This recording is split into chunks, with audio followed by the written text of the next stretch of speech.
Hi guys, எல்லாருக்கும் வணக்கம். So இன்னைக்கு நம்ம பார்க்க போறது இந்த அனிமியோட நெக்ஸ்ட் எபிசோட் தான் பார்க்க போறோம். சோ நீங்க இப்பதான் ஃபர்ஸ்ட் டைம் சேனலுக்கு வந்திருந்தீங்கன்னா மறக்காம சப்ஸ்கிரைப் பண்ணிட்டு அப்படியே பக்கத்துல இருக்க பெல் பட்டனை பிரஸ் பண்ணிக்கோங்க. அப்பதான் நான் போற வீடியோ உங்களுக்கு ஆன் டைம் நோட்டிபிகேஷன் காமிக்கும். சரி வாங்க நம்ம இன்னைக்கான வீடியோக்குள்ள போயிடலாம். சோ எபிசோடோட ஸ்டார்டிங் சீன்லயே டிசபிள்ஸ் தேர்ந்தெடுக்கிற நடக்க போற ட்ரையலுக்காக எல்லாரும் காத்துக்கிட்டு இருக்காங்க. நடக்க போற ட்ரையலுக்கான விதிமுறைகள் சொல்லப்படுது. ஸ்கை செட்டோட டிசபிள் செலக்ஷன் ப்ராசஸோட முதல் கட்ட சோதனையோட ரூல்ஸ் என்னன்னா, எல்லா டிசபிள்ஸும் இந்த படிக்கட்டுல ஏறி இந்த மலையோட மேல் தடத்துக்கு போயிருக்கணும். அதுவும் சூரியன் மறையறதுக்கு முன்னாடியே. அங்க இருக்க எல்லாரும் என்ன அவ்வளவுதானா, இது ரொம்ப சிம்பிளா இருக்க மாதிரி தெரியுது அப்படிங்கிற மாதிரி அவனுங்க எல்லாம் சொல்லிக்கிட்டு இருக்க. நம்ம பீட்டரும் எழுச்சன் என்ன போகலாமா அப்படிங்கிற மாதிரி கேட்க, நம்ம ஹீரோவும் சரின்னு சொல்லிட்டு அங்க இருந்து கிளம்புறான். இந்த மலைப்பாதை பார்க்கவே எளிமையா இருக்கலாம், ஆனா நீ படியில ஏற ஏற அங்க இருக்க கிராவிட்டி போர்ஸ் உன்னை ஏற விடாம தடுக்கும். நம்ம பீட்டர் அதெல்லாம் சொல்லிக்கிட்டு இருக்கா. நம்ம ஹீரோவும் அதெல்லாம் கேட்டுட்டு அந்த படிக்கிட்ட போறான். ரெண்டு பேரும் முதல் ஸ்டெப்ல கால் எடுத்து வைக்க நம்ம பீட்டர் அங்க இருந்து வர பிரஷரை அவன் ரொம்ப ஃபீல் பண்றான். ஆனா நம்ம ஹீரோ அசால்ட்டா நடந்து போறான். என் உடம்பு ரொம்பவே வெயிட்டா இருக்க மாதிரி நான் ஃபீல் பண்றேன். இந்த டெஸ்ட் எதுக்காக வைக்கிறாங்கன்னா கல்டிவேட்டர்ஸோட பிசிக்கல் ஸ்ட்ரென்த் பாக்குறதுக்காக தான் இதை அவங்க ஏற்பாடு பண்ணி வச்சிருக்காங்க. ஆனா நம்ம ஹீரோ அசால்ட்டா நடந்து போயிட்டு இருக்கான். லூச்சாங், எப்படா உன்னால முடியுது அசால்ட்டா நடந்து வர? அது சரி, இது சும்மா 20% பிரஷர் போர்ஸ் தான் கொடுத்துச்சு. அடுத்தது இன்னும் அதிகமா இருக்கும். அது வந்து என்னோட பிசிக்கல் பாடி ரொம்ப ஸ்ட்ராங்கா இருக்குன்னு நினைக்கிறேன் அப்படிங்கிற மாதிரி சொல்லிட்டு நம்ம ஹீரோ முன்னாடி போக நம்ம பீட்டரும் ஹீரோ ஃபாலோ பண்ணிட்டே போயிட்டு இருக்கான். சோ அடுத்த ஸ்டெப்ல 50% கிராவிட்டி போர்ஸ் அங்க வர நம்ம பீட்டர் கடுப்பாயி என்னால இதை தாண்ட முடியும் அப்படிங்கிற மாதிரி சொல்லிட்டு அவன் ஒத்த கால் எடுத்து வைக்க அவனால அந்த போர்ஸை தாங்க முடியல. அப்ப நம்ம ஹீரோவும் அதுக்குள்ள என்ட்ராகிறான். ஆனா அவனுக்கு எந்த ஒரு பிரச்சனையுமே ஃபீல் ஆகல. அவன் பாட்டுக்கு இதையும் அசால்ட்டா நடந்து போயிட்டே இருக்கான். நம்ம ஹீரோவும் அதுல இருந்து வெளியே வர நம்ம ஹீரோவும், நான் இந்த கிராவிட்டி பிரஷர் போர்ஸ்குள்ள வந்ததுல இருந்து என்னோட பாடி எனக்கு ரொம்ப வார்மா ஃபீல் ஆகுது. அது என்னோட பாடியை ரிஃபைன் பண்ணுது. ஒருவேளை இதுக்கு அந்த டிராகன் ஸ்கேல் தான் காரணமா என்ன அப்படிங்கிற மாதிரி சொல்லிக்கிட்டு இருக்க. நம்ம பீட்டர் எப்படியோ ஒரு வழியா மேல வந்துடுறான். அப்ப ஹீரோவுக்கு எதுக்கு அந்த யங் மாஸ்டர் டியாங் நிக்கிறான். அங்க யங் மாஸ்டரோட அசிஸ்டன்டும் உங்கள மாதிரி கீழ்த்தனமானவங்களா, இந்த இடத்தை தாண்டி போக உங்களுக்கு அனுமதி இல்லடா அப்படிங்கிற மாதிரி சொல்லிட்டு அவன் இந்த இடத்துல ஒரு ஆர்டிஃபேக்ட யூஸ் பண்றான். அதை தாண்டி இங்க இருக்க யாராலையும் உள்ள போக முடியல. நம்ம பீட்டரும், என்னடா பண்றீங்க, அது எங்க இருந்து வந்துச்சு? டியாங், நீ எதுக்காக இதெல்லாம் பண்ணிக்கிட்டு இருக்க? நம்ம டியாங்கும், என்ன ஒரு சாதாரண அடிமணி, உனக்கு எவ்வளவு தைரியம் ஏன் பெரிய சொல்லி கூப்பிடுவ?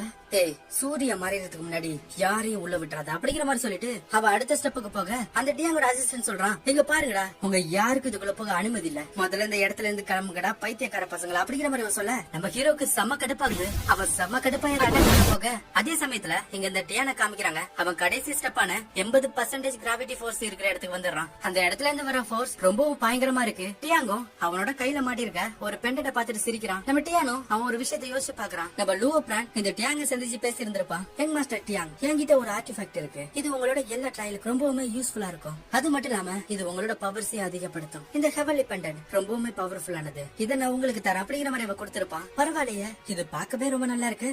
ஏதோ ஒரு காரணத்துக்காக தான் நீ எனக்கு இதை கொடுத்திருக்க. சரி சொல்லு, நான் உனக்கு என்ன பண்ணணும் அப்படிங்கிற மாதிரி டியான் கேட்டிருப்பான். அதுக்கு அந்த லூவோ பிரானும் அவன் வெள்ளத்தனமா சிரிச்சிருப்பான். டியாங்கும் அந்த பெண்டன்ட பார்த்து சிரிச்சுக்கிட்டு அதோட பவரை யூஸ் பண்ணி அசால்ட்டா நடந்து மவுண்டனோட டாப்புக்கு வந்துடுறான். எனக்கு தெரிஞ்ச இந்த ட்ரையல நான் தான் ஃபர்ஸ்ட் முடிச்சிருப்பேன்னு நினைக்கிறேன் அப்படிங்கிற மாதிரி சொல்லி அவன் சிரிச்சுக்கிட்டு இருக்க. டியாங் முதல் கட்ட சோதனையில வெற்றி பெற்றுட்டான். அடுத்த கட்ட கிரிம்சன் சோதனைக்கு அவன் கொண்டு செல்லப்படுறான் அப்படிங்கிற மாதிரி சொல்லிட்டு அவன் அந்த இடத்துல இருந்து அடுத்த ட்ரையலுக்கு அனுப்பிடுறானுங்க. டியாங் ஃபர்ஸ்ட் போயிட்டான் அப்படிங்கிற நியூஸ் இங்க இருக்க எல்லாருக்கும் சொல்லப்படுது. உடனே இந்த டியாங்கோட அசிஸ்டன்டும், எல்லாரும் கேட்டீங்களா, என்னோட மாஸ்டர் அந்த இடத்துக்கு ஃபர்ஸ்டா போயிருக்காரு. உங்களை மாதிரி லோவான காமனர்ஸ் எல்லாம் கடைசி வரைக்கும் இந்த இடத்துல காத்துக்கிட்டு இருக்க வேண்டியதான், முட்டா பசங்க அப்படிங்கிற மாதிரி அவன் சொல்ல நம்ம ஹீரோவும் கோவத்தோட உச்சிக்க போயிடுறான். நீ யார பார்த்து என்ன சொன்ன அப்படின்னு சொல்லிட்டு அவன் காலை தூக்கி தரையில அடிக்க அந்த ஆர்டிஃபேக்டே பயங்கரமா ஆடுது. உடனே அந்த குண்டனும், நீ என்ன பண்ண முயற்சி பண்ற, நீ என்ன பண்ணாலும் இத உன்னால ஒண்ணுமே பண்ண முடியாது அப்படிங்கிற மாதிரி அவன் சொல்லிக்கிட்டு இருக்க. வாய மூடுறா, நீ கடைசி வரைக்கும் இப்படி இழிவா பேசுறத தவிர உன்னால எதுவும் பண்ண முடியாது. ஆனா உயிரோட இருக்கிற வரைக்கும் என்னால முடிஞ்ச எல்லா முயற்சியும் நான் பண்ணுவேன் அப்படிங்கிற மாதிரி சொல்லிட்டு நம்ம ஹீரோ அவனோட பவரை கேட்டது பண்ணி அந்த ஆர்டிஃபேக்ட்ல ஒரு பயங்கரமான பஞ்சு வைக்கிறான். அந்த இடமே பயங்கரமா ஆடுது. உடனே அந்த ஆர்டிஃபேக்ட்ல இருந்த ஒரு ஃபார்மேஷன் ஆக்டிவேட் ஆகி ஒரு வெற்றி இடத்துக்கு அழிச்சிட்டு போகப்படுறான். அந்த இடத்துல இருந்த ஸ்பிரிச்சுவல் ஆர்மர் பாடிஸ் எல்லாமே நம்ம ஹீரோ அட்டாக் பண்ண வருது. ஆனா நம்ம ஹீரோ அந்த மாயாவி கத்திய வச்சு சும்மா அசால்ட்டா எல்லாத்தையும் போட்டு தள்ளுறான். அந்த இடத்துல பெரிய ஒரு வெடிப்பு ஏற்பட இந்த ஆர்டிஃபேக்ட் அப்படியே தூள் தூளா போயிடுது. நம்ம ஹீரோ அந்த குண்ட கிட்ட நடந்து வந்து அவனோட வயிற்றுல ஒரு எத்த விடுறான். ஒன்னடிக்க பவரே தேவையில்லடா. அப்ப அங்க பீட்டர் வரான். லூச்சான், நீ மாஸ்க் காமிச்சிட்ட போ. அப்ப நம்ம ஹீரோவும், சரி எல்லாரும் வாங்க முன்னேறி போகலாம், சூரிய மறையறதுக்கு முன்னாடி நம்ம மேல போய் ஆகணும் அப்படிங்கிற மாதிரி சொல்லிட்டு அங்க இருக்க எல்லாரையும் கூட்டிட்டு அவன் மேல போயிட்டு இருக்கான்.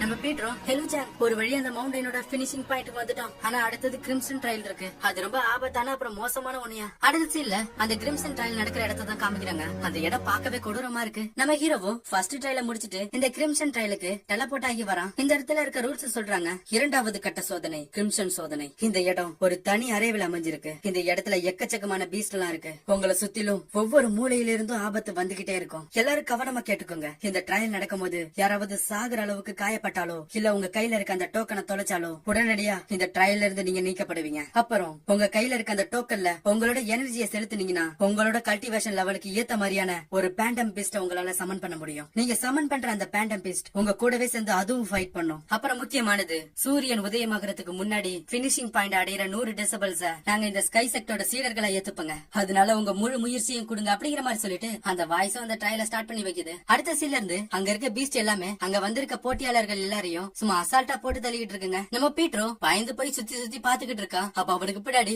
ஒரு பெரிய பாம்பு வந்து நிக்குது. நம்ம பீட்ரோ ஏதோ உசு உசுன்னு சவுண்ட் வர மாதிரி இருக்கே அப்படின்னு அவன் மேல பாக்குறான். ஐயோ அனகொண்டா அப்படின்னு சொல்லி அவங்க இருந்து தெரிச்சு ஓடுறான். லூச்சாங் என்ன காப்பாத்துறா அப்படின்னு சொல்லி அவன் அந்த பாம்பு கிட்ட இருந்து தப்பிச்சு ஓடிக்கிட்டு இருக்கான். நம்ம ஹீரோவும் அதை பாத்துட்டு பீட்டரை காப்பாத்துறதுக்காக அவங்க வரான். ஹே பீட்டர் நீங்க இருந்து போயிட்டு நான் பாத்துக்கிறேன் அப்படிங்கிற மாதிரி சொல்லிட்டு அவன் பீட்டர் அனுப்பி வச்சுட்டு அவனோட டோக்கன் எடுத்து அவனோட பவர் அதுல கொஞ்சம் செலுத்தி அவன் அந்த இடத்துல அவனோட பேண்டம் பீஸ்ட சமன் பண்றான். அப்ப சடனா அங்க ஒரு டைகர் சமன் ஆகுது. அது வந்து அந்த பாம்பு அட்டாக் பண்ண போகுது. ஆனா அந்த பாம்பு அதை அசால்ட்டா சுத்தி பிடிச்சுக்குது. அதை பார்த்த ஹீரோவும் அந்த சமனிங் அவன் கேன்சல் பண்ணிடுறான். அந்த பாம்பு கொஞ்சமா கவனம் சிதறனதும் நம்ம ஹீரோ பறந்து போய் அவரோட பவரை கேன்சல் பண்ணி அந்த பாம்போட தலையிலேயே ஒண்ணு வைக்கிறான். அந்த பாம்பு அங்கேயே காலி ஆயிடுது. இதெல்லாம் பாத்துக்கிட்டு இருந்த பீட்டரும் இது ரொம்ப பயங்கரமா இருந்துச்சுப்பா. விட்டுருந்த அந்த பாம்பு என்ன அசால்ட்டா வாயில தூக்கி போட்டிருந்திருக்கும். அப்ப சடனா அந்த இடத்துக்கு இன்னொரு மான்ஸ்டர் வருது. அதை பார்த்த ஹீரோவும் பீட்டர் முதல்ல வாங்கிருந்து ஓடிடலாம் அப்படின்னு சொல்லி 2 பேரும் அங்க இருந்து தப்பிச்சு ஓடுறானுங்க. இங்க நடக்கிற எல்லாத்தையும் ஸ்கை செக்டோட கண்காணிப்பு அறையில இருந்து ஒரு மென்டார் பாத்துக்கிட்டு இருக்காரு. அப்ப அந்த இடத்துக்கு ஒரு பொண்ணு வரா. ட்ரெசில் பீக் பிரிவோட மென்டாரா இருக்காங்க. சோ இவங்க பேரு கல்லிராணி. உடனே பக்கத்துல இருக்கவரும் இவர் கைட்னஸ். நீங்க எதுக்காக இங்க வந்திருக்கீங்க? சோதனையை பார்க்க நீங்களும் ஆர்வமா இருக்கீங்களா என்ன? பொண்ணு கல்லிராணி சொல்றா இந்த ஸ்கை செட்ல மொத்தம் 33 பிரிவு இருக்கு. ஆனா என்னோட பிரிவான ட்ரெசில் தான் லாஸ்ட்ல இருக்கு. ஆனா இந்த தடவை ட்ரெசில் பிரிவோட மென்டாரா என்னோட கடமையை நான் செய்யணும்னு நினைக்கிறேன். உடனே அவர் சொல்றாரு நீங்க இப்ப நல்ல நேரத்துல தான் வந்திருக்கீங்க. இப்பதான் இந்த கிரிம்சன் சோதனை தொடங்குனுச்சு அப்படிங்கிற மாதிரி அவர் சொல்றாரு. அதுக்கப்புறம் அவங்க 2 பேரும் இங்க நடக்கிற எல்லா விஷயங்களையும் அவங்க பாத்துக்கிட்டு இருக்காங்க. அதே சமயத்துல இங்க நம்ம ஹீரோவையும் பீட்டரையும் தான் காமிக்கிறாங்க. அவனோட கிரிம்சன் காட்டுக்குள்ள இருக்க ஒரு ஸ்டோன் பிரிட்ஜுக்கு தான் வந்திருக்கானுங்க. நம்ம பீட்டர் சொல்றான் எப்ப லூச்சாங் இந்த இடத்துல நம்ம பினிஷிங் பாயிண்ட் நெருங்க டேஞ்சரஸும் அதிகமா இருக்கும்பா. நான் இந்த இடத்துக்கு பல வாட்டி வந்திருக்கேன். ஆனா இந்த லெவல என்னால தாண்டவே முடியல. அப்பதான் நான் இந்த பாதையை கண்டுபிடிச்சேன். இந்த இடத்துல எந்த ஒரு ஆபத்து இருக்காதுன்னு நினைக்கிறேன் அப்படிங்கிற மாதிரி சொல்லிட்டு அவன் நம்ம ஹீரோ கிட்ட பேசிட்டு போயிட்டு இருக்கான். அப்ப சடனா சமனிங் பீஸ்டோட நம்ம ஹீரோவை சுத்தி வளைச்சிடுறானுங்க. லூச்சாங் உனக்கு எவ்வளவு தைரியம் இருந்தா எங்க யங் மாஸ்டர் டியாங்கோட அசிஸ்டண்டே காயப்படுத்திருப்பீங்க. என்ன மறுபடியும் அந்த யங் மாஸ்டர் டியாங்க போய் அவனோட கதையை முடிங்க அப்படிங்கிற மாதிரி சொல்லிட்டு அவனுங்க சமனிங் பீஸ்டான உல்ஃப் அனுப்பி வைக்க பீட்டர் நீ முதல்ல இருந்து போ. லூச்சாங் நீ என்ன பண்ணிக்கிட்டு இருக்க? லூச்சாங் நீ ஏன் அப்படி பண்ண? பீட்டர் நான் இப்படி பண்ணதுக்கு என்ன மன்னிச்சிரு. அதே சமயத்துல அங்க இருந்த உல்ஃப்ஸும் நம்ம ஹீரோவை அட்டாக் பண்ண வருது. நம்ம ஹீரோவும் அவனால முடிஞ்ச அளவுக்கு சமாளிக்கிறான். அப்ப ஹீரோவோட டோக்கனும் அந்த பாலத்துல இருந்து கீழே விழுந்துடுது. அப்ப அங்க இருக்க எல்லா உல்ஃபும் வந்து நம்ம ஹீரோவை போட்டு விடாம கடிக்கிறாங்க.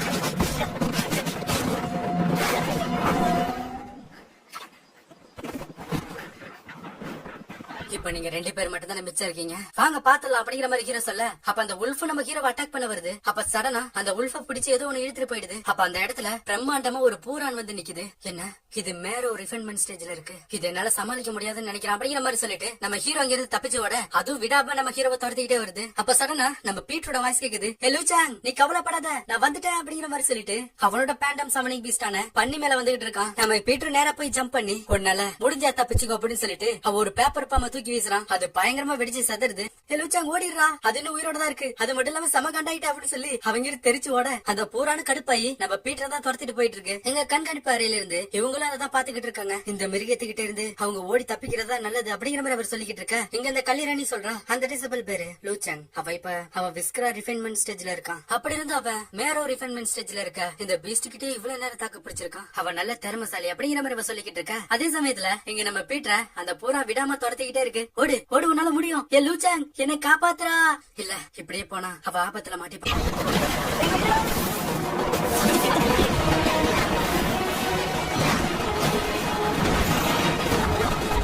அப்படியே நேரம் போயிட்டு நான் இதை பாத்துக்கிறேன். அப்ப அப்படியே அதை போட்டு தள்ளிட்டு நம்ம ஹீரோ அப்படியே மாசா வந்து நிக்கிறான். அதை நான் ஒரே ஸ்லாஸ்ல கொண்டுட்டேன். பரவாயில்லையே, எனக்குள்ள இருக்க அந்த டிராகன் ஸ்கேல் ரொம்பவும் பவர்ஃபுல்லா இருக்கு. பீட்ரு, அங்க என்ன பண்ணிக்கிட்டு இருக்க? லூச்சாங், என்ன எப்படியாவது காப்பாத்தியா? பீட்ரு, அந்த பண்ணிக்கு உனக்கு பிடிச்சு போயிடுச்சுன்னு நினைக்கிறப்பா. சோ இதோட இந்த எபிசோடு முடியுது நண்பா. சோ இந்த எபிசோடு உங்களுக்கு கண்டிப்பா பிடிச்சிருக்குன்னு நினைக்கிறேன். அது பிடிச்சிருந்துச்சுன்னா மறக்காம சப்ஸ்கிரைப் பண்ணிட்டு அப்படியே பக்கத்துல இருக்க பெல் பட்டனை பிரஸ் பண்ணிக்கோங்க. சரி, நாளைக்கு உங்களை அடுத்த எபிசோட் வந்து பாக்குறேன். தேங்க்யூ.